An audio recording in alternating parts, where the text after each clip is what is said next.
অবশেষে সফল হলেন তামিম ইকবাল খান, বসলেন বিসিবি সভাপতির চেয়ারে। কিন্তু তামিমের বিসিবি সভাপতি হওয়াটা কি ক্রিকেটের জন্য মঙ্গলের নাকি বিপদের? খোঁজ নিলে জানা যাবে, শত সমালোচনা থাকলেও ক্রিকেটারদের কাছে এই খবর বেশ স্বস্তির। বিশেষ করে ঘরোয়া ক্রিকেট খেলে যারা সংসার চালান তাদের জন্য তো তামিম হতে পারেন বড় আশীর্বাদ। কিন্তু কেন? প্রশ্নের উত্তর খোঁজার চেষ্টা প্রতিবেদনে।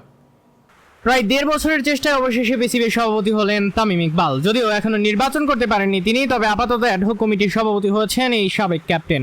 কিন্তু এত সমালোচনার পরেও কেন তামিমই সেরা অপশন এই মুহূর্তে বিসিবির সভাপতি হিসেবে?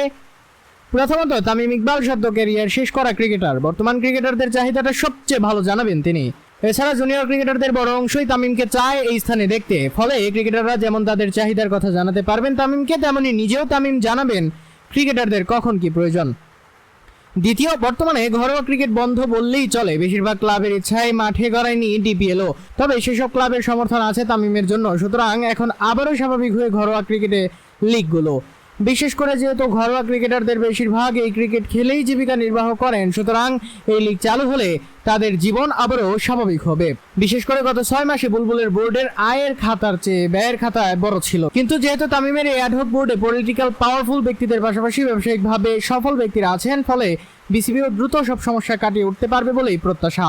সব মিলিয়ে এই মুহূর্তে তামিমই এই চেয়ারের জন্য সবচেয়ে যোগ্য ব্যক্তি। প্রসঙ্গত, আজ ৩ মাস মেয়াদে নতুন একটি ১১ সদস্য বিশিষ্ট অ্যাডহক কমিটি গঠন করা হয়েছে, যেখানে সভাপতি হিসেবে দায়িত্ব পেয়েছেন বাংলাদেশ সাবেক অধিনায়ক তামিম ইকবাল।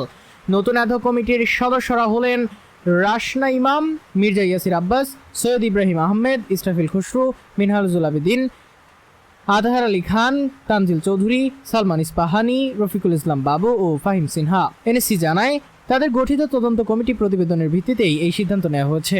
নতুন কমিটি সাময়িকভাবে বিসিবির কার্যক্রম পরিচালনা করবে।